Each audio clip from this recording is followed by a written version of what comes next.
The Great Quarantine Daily Vlog number 3, March 19th.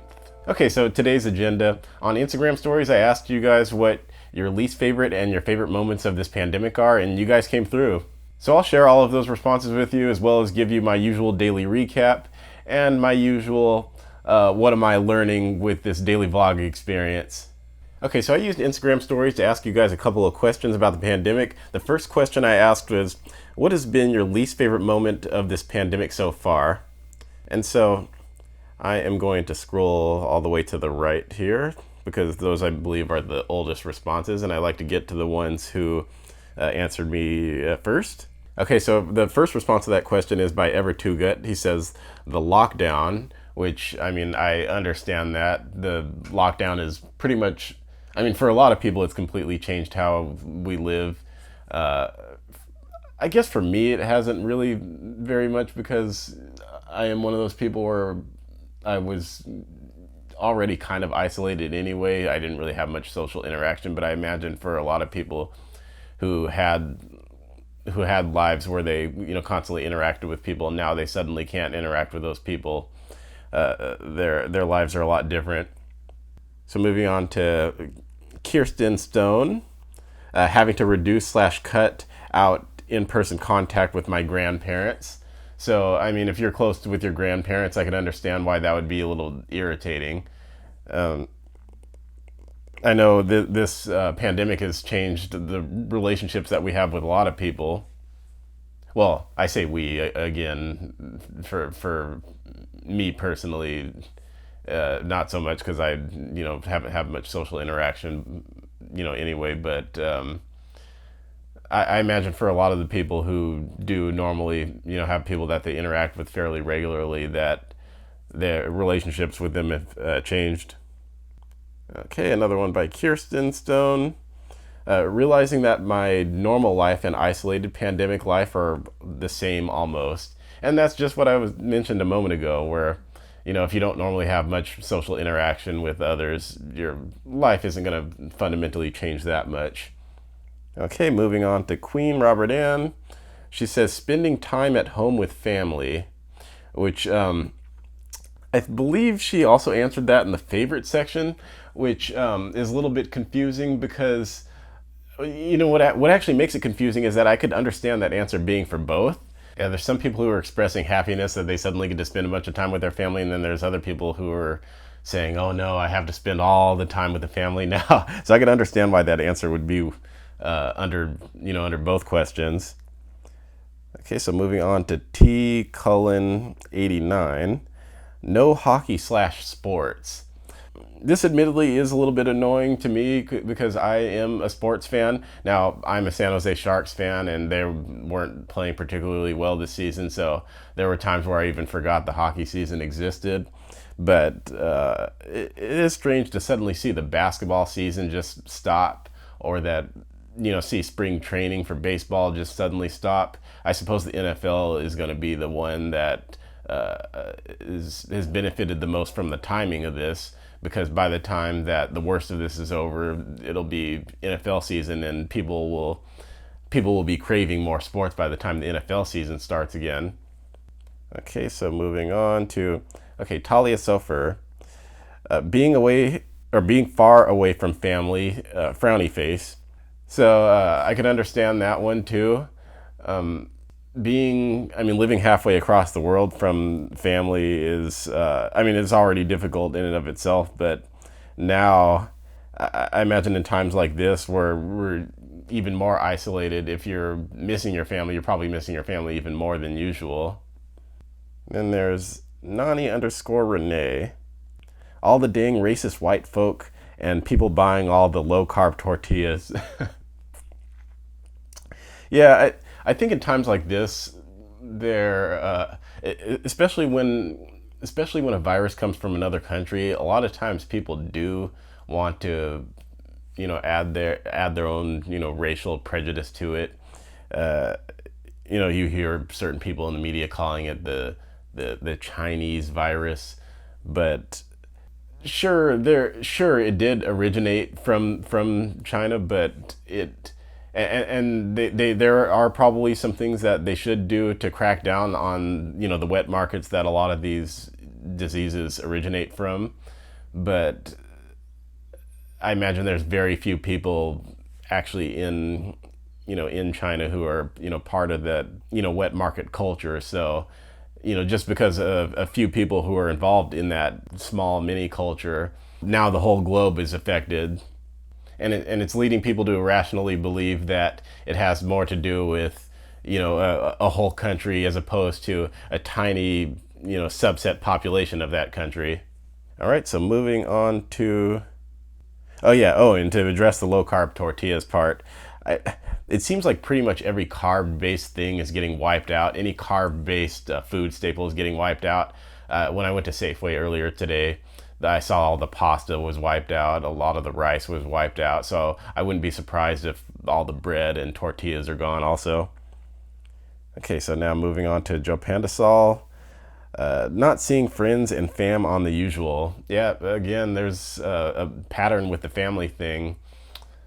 This definitely has a major effect on the way we interact with people. And so if you're if you're a social person, like I know Joe Pandasol is definitely a very social, outgoing person. So so I imagine that, someone like him, his relationships are, drastically affected by this whole quarantine period. Okay, so now we'll move on to the next question, which is, what has been your favorite moment of this pandemic so far? We'll go all the way to the right again to Ever2Gut. And Ever2Gut says less traffic, which I could see that. I mean, there's a lot of towns that probably look like ghost towns now. I do kind of wonder what the freeways of LA look like, or even what the freeways around here look like. I know people have recently posted on Facebook the traffic maps from around the Bay Area that actually show traffic moving, which is unusual. Okay, moving on to Queen Robert Ann. Spending time at home with family, just like the previous one. So, as I mentioned, there's some people who are happy that they suddenly have more time to spend at home with family, and then there are other people who are like, oh no, I can't. I can't stand the fact that now I have to spend literally all day with my kids or something like that. Okay, so another one by Queen Robert Ann. She says, honestly though, getting caught up with school work, professional development work, and I hear you. I mean, now that we're kind of in this quarantine period, it is nice to finally have time to do, to focus on personal creative projects and, any other projects that might further your career. And T. Cullen 89 says more time with my dog and surprisingly yard work. I guess yard work is one of those things where I would say, like a lot of chores, some people actually find them therapeutic. So if you're always constantly at work and suddenly you have to work from home, you can get more done at home. And so when you're confronted with more time at home, you begin to rediscover all of the things that you can do at home. Whereas when you were working before, your home was probably just a place that you ate, showered, and slept. Okay, so Beauty Life Travels, also known as my mom. The traffic is better. So just like with Ever2Gut over there, yeah, I imagine if you're going to drive anywhere, now's the time. I mean, if you're going to drive anywhere where you were originally worried about getting stuck in rush hour, I know in LA sometimes it can take an hour just to go across town. And now I guess if you want to go across town, it probably, I mean, maybe you could get across town in 15 or 20 minutes like you can in a normal city with less traffic, or during non-rush hours, I should say, because, most major cities do have bad rush hours. And now Talia Sofer, forced relaxation. And that is a good one, because a lot of us, when we are in our normal, daily routine of working, we often, I would say many of us do forget how to relax. And so there are times where it takes something like this to just force us to stop and smell the roses and realize that there's more to life than just work and school and, all the obligations that we've, signed up for that consume the majority of our time. Okay, so Nani_Renee, nobody is buying fruit, so more for me. Yeah, so while people are hoarding paper towels and toilet paper and certain food staples, I imagine that there are certain items, perhaps the fruit in whatever store you shop at, that people aren't hoarding, or maybe there's just a greater supply of them. So I guess that is one silver lining of the pandemic, is that there might be just certain things that people leave alone that you normally buy, and there's suddenly more of it. Okay, so Joe Pandasol says, finally playing video games I never had time for.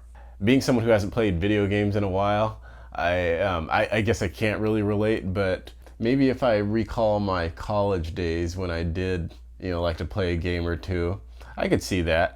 Because there were times where, all I wanted to do was just play FIFA or one of the NBA games, but, I had a project or a paper to do.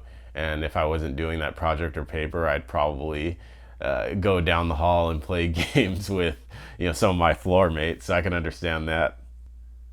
And City Art Apparel says, my sleep vacation. And yeah, so if you're someone who normally doesn't get very much sleep, suddenly you might have some time to get extra sleep. Sleep is very valuable.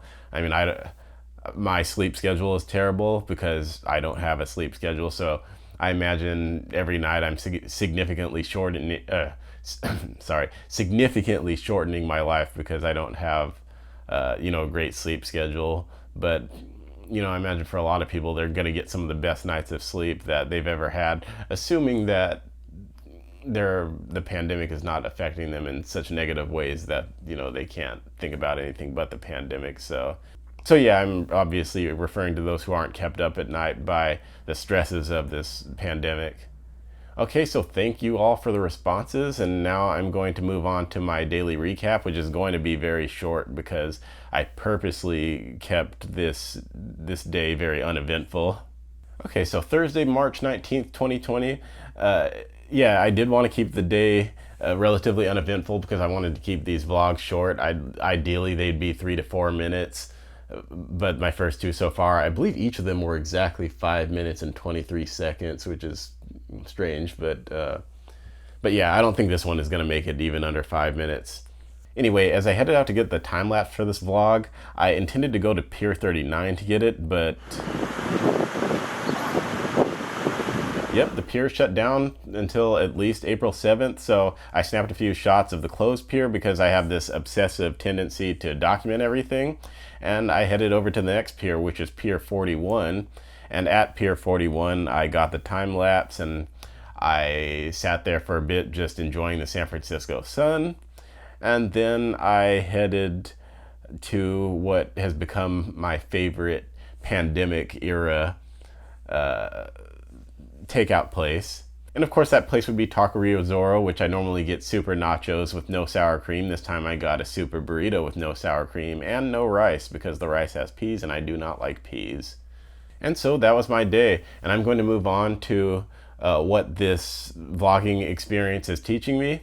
And so my camera's going to run out in 40 seconds, so I'm just going to stick to one of these. I have 5 of these written down.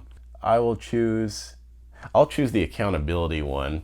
Yeah, so one of the things that uploading daily vlogs does is it creates accountability. I did mention that I was in a creative rut, and that when you give yourself deadlines, nothing forces you to produce better than deadlines. And so yeah, there's that. I'll see you tomorrow. My camera is about to die.